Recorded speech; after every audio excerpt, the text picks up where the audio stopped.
Record one county line. Some stories happen in your town. The better ones happen 3 counties over far enough away that nobody has to take responsibility. Close enough that your aunt worked with somebody whose cousin was there.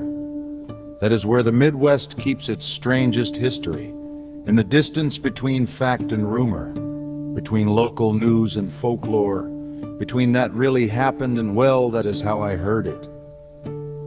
This is not a polite history.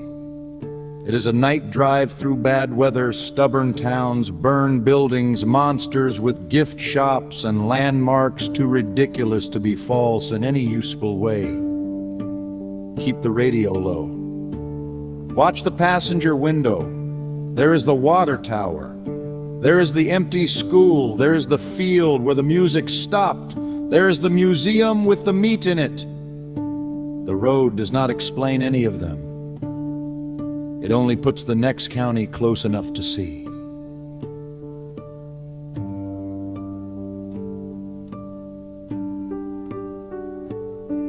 Record 2.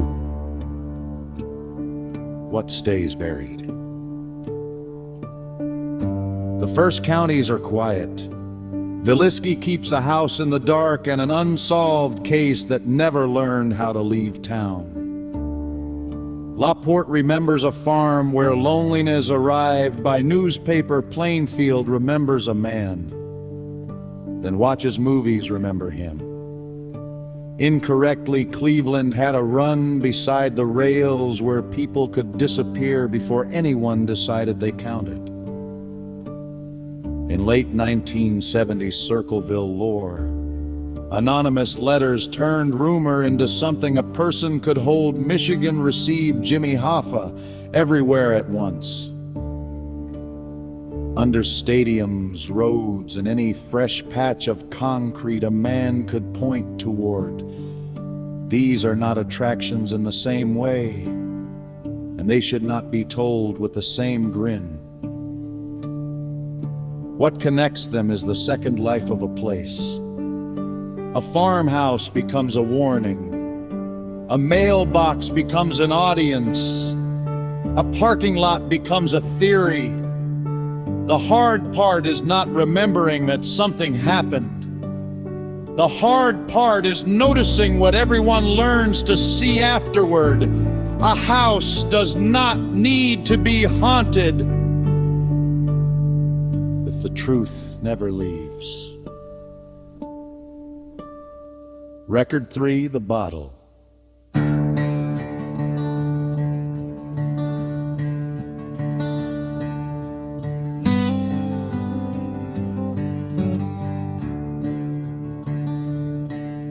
Then the road reaches a pharmacy aisle in 1982. The danger is not at the county line.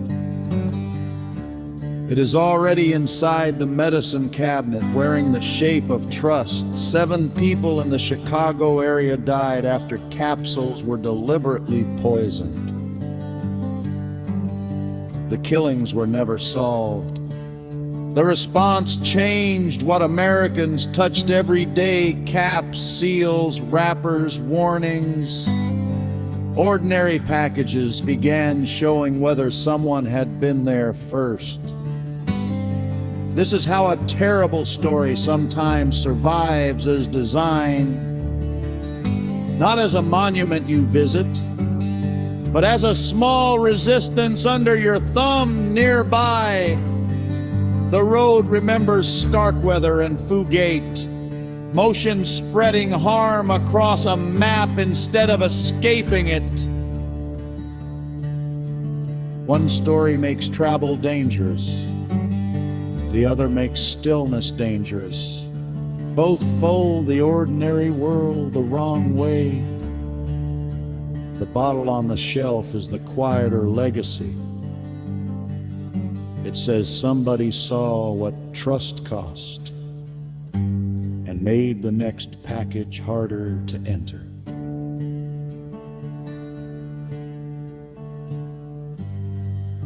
Record 4, 2 fires, one night. On October 8th, 1871. The map burned in more than one place. Chicago became the famous fire, large enough to produce a skyline, a legend, and a cow blamed far past usefulness. Farther north, Pestigo and the surrounding country were struck by a fire so violent that survivors entered water to escape heat, moving like weather. The two disasters shared a date. They did not share memory. One became the national story. The other became the correction people offer after the national story. Fame is a second fire. It burns away complexity until a disaster can fit on a postcard. Pestigo refuses the postcard. It leaves a church rebuilt after the twins, a museum, a cemetery, and the stubborn fact that scale does not guarantee remembrance. Some fires destroy cities. Some destroy the space history planned to give them. The burned counties leave paperwork behind at Bath. A school built as proof of a town's future became the site of a deliberate bombing at Our Lady of the Angels. Winter coats, stairwells, smoke, and locked assumptions became grief. Then reform at the Iroquois Theater. Beauty promised safety that the exits could not provide in Cherry. Men went below ground to feed the century and found the mind could become a sealed world of heat and smoke. In Cleveland, a polluted river caught fire often enough to turn civic humiliation into environmental memory. These stories are not improved by spectacle. Their afterlife is quieter doors that open outward, codes inspected before opening, night drills nobody enjoys. Standards written in language so dry it almost hides the names inside it. A rule written after a disaster is still written in the names of the dead. Boring paperwork is one of the shapes care takes after people have learned too late. Record 6 weather has jurisdiction. Out here, weather is not scenery. It is jurisdiction. The tri-state tornado crossed Missouri, Illinois, and Indiana as if borders were pencil marks. The children's blizzard could turn a short walk from a schoolhouse into a white world without distance. On Armistice Day, mild morning weather invited hunters out before winter arrived like a trap snapping shut. Palm Sunday put church clothes and dinner tables under a sky that suddenly broke apart. Joplin had modern forecasts, alarms, phones, and still a city that had to improvise after the warning. A siren is only a promise that somebody saw it coming. It cannot tell you what will still be standing. The Midwest answers by rehearsing. Basements are located, radios are tested, clouds are discussed with the seriousness other regions reserve for politics. A green sky does not visit one town, it makes every county ahead of it feel temporarily related. Record 7 water keeps its own map. Water keeps an older map. In 1993, rivers moved across ball fields, streets, farms, and living rooms with the patience of something reclaiming property. Sandbags gave people a job. not a guarantee on Lake Superior. The Edmund Fitzgerald went down and became a regional sound as much as a wreck. The lake kept the ship. The people kept repeating it in music. In Chicago, the Eastland rolled beside the wharf before a city excursion had properly begun. A ship capsized downtown within sight of offices, ropes, families, and streets that were supposed to mean dry land. These are different waters and different losses, connected only by a Midwestern habit of mistaking familiar water for obedient water. A river does not have to leave town to haunt it. A lake does not have to explain what it keeps. After so much ash and water, the Hodag is almost a civic mercy. Rhinelander's monster was displayed, challenged, and exposed as a hoax. Then it survived the exposure. It went to work on signs, teams, souvenirs, parades, and the town's front door. A hoax is a lie that found better work in Minnesota.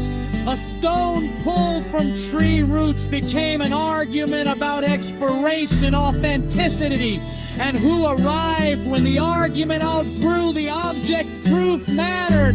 But so did the long public pleasure of not quite settling it. This is where folklore separates itself from a court case. Debunking can end a claim without ending its usefulness. The creature still grins, the stone still gathers people around glass. A town does not always need certainty. Sometimes it needs a question, sturdy enough to hold a gift shop. Record 9, the woods grow teeth. The woods only need one good rumor to grow teeth. Michigan has a dog man that works best between pine trunks and radio static. Iowa has the Van Meter visitor arriving out of old newspaper ink with wings. Light and the confidence of a story. Nobody can fully retrieve. Wisconsin has Bray Road, where a ditch at the edge of the headlights became enough room for a werewolf problem. Ohio has a frogman by the river and a Minerva monster at the edge of one memorable season. Children in Ohio and Michigan inherited melon heads through older cousins, bicycles, dead-end lanes, and no trespassing signs. These creatures do not share a zoology. They share a televoly system. Darkness removes detail. Local radio adds it back. Children test the road and return with improvements. By breakfast, the monster is ridiculous. After closing time, it has crossed the ditch again.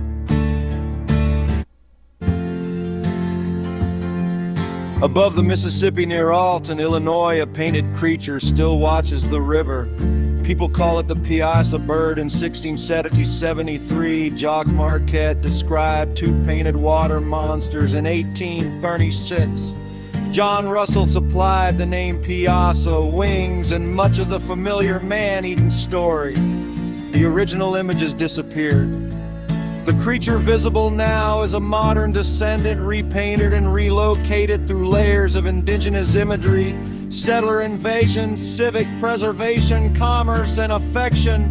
It cannot be reduced to one neat ancient legend. A modern mural is not untouched evidence, and an indigenous tradition is not decoration for a gift shop.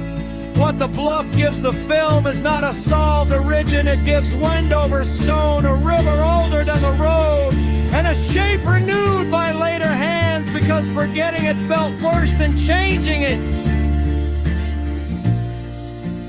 Every repaint is also an argument about who is allowed to remember. Record 11 prize point is plot.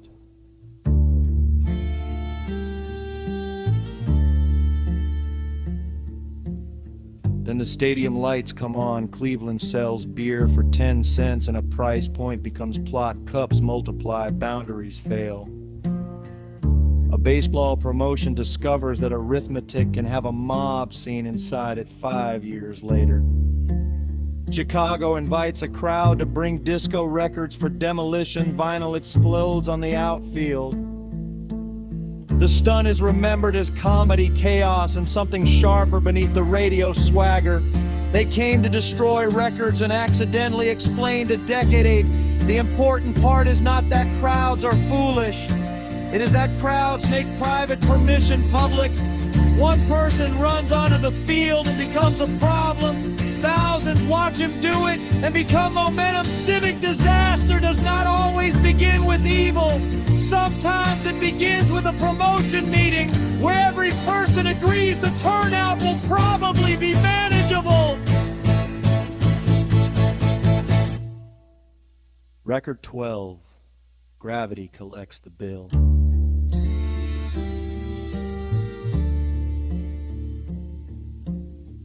In 1986, Cleveland released roughly 1.5 million balloons and made the sky look generous. Weather pushed the spectacle back down into streets, water, and public safety problems. Gravity had found the invoice in Clear Lake, Iowa winter, and a short flight turned a local field into national music history. In Auburn Hills, the boundary between court and crowd collapsed under one thrown cup and years of replay. In Kansas City, hotel walkways failed above a dance floor. The drawings, connections, loads, and decisions were technical. The people beneath them were not. These stories share no cause. They share a cruel geometry. Things designed to rise, fly, and attain. All of a sudden remove the wrong direction. A spectacle always has a landing zone. A line on a plan always ends somewhere in the real world.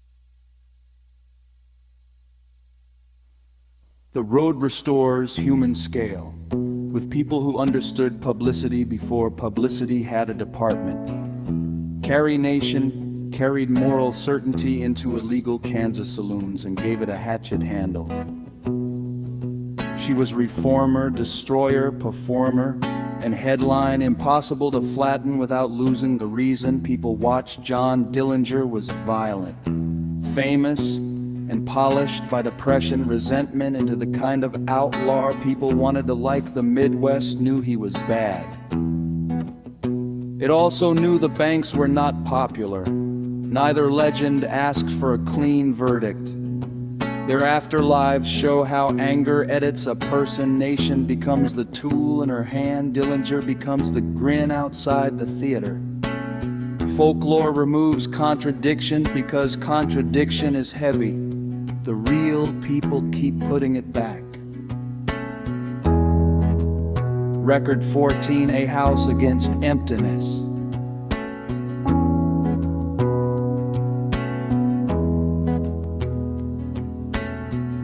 In Wisconsin, the house on the rock keeps becoming itself. Rooms multiply, carpet darkens, music machines wait.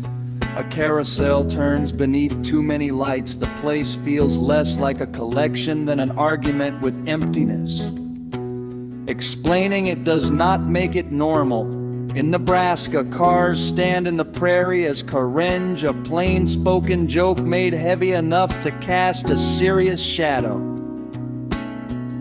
One attraction defeats emptiness by accumulation. The other defeats it by silhouette. Both understand a regional truth. If the map has not given your town a landmark, you may build one from what is available. Art does not become less sincere because a gift shop waits at the exit. A joke can become a monument if somebody bolts it down and keeps repainting it. The last counties refuse normal size wall. Drug repeats free ice water until the billboard becomes a form of weather. Austin puts its factory pride in a spam museum and proves that not every shrine needs mystery. Mitchell rebuilds murals from corn and through repetition turns absurdity into devotion. Twine becomes monumental, one patient turn at a time. Paul Bunyan rises in fiberglass because ordinary height was not selling the place. Collinsville keeps a red and white catsup bottle tall enough to function as a compass. None of this needs apology. Roadside attractions are towns speaking before strangers can dismiss them. They say we made this, we kept this, get off at the next exit. Affection preserves what logic would remove. A condiment becomes a skyline. A can becomes a museum. A joke becomes local history because people loved it past the moment when the joke should have ended. Record 16, 3 counties over.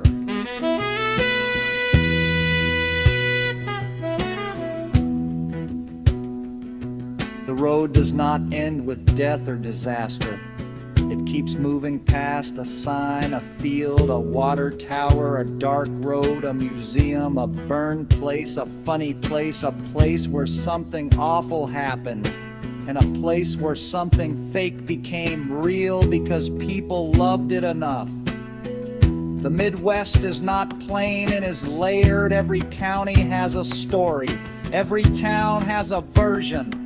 The strange things survive because they are useful. They warn, advertise, comfort, embarrass, attract, explain, and sometimes simply give a town something to say when a stranger asks what there is to see.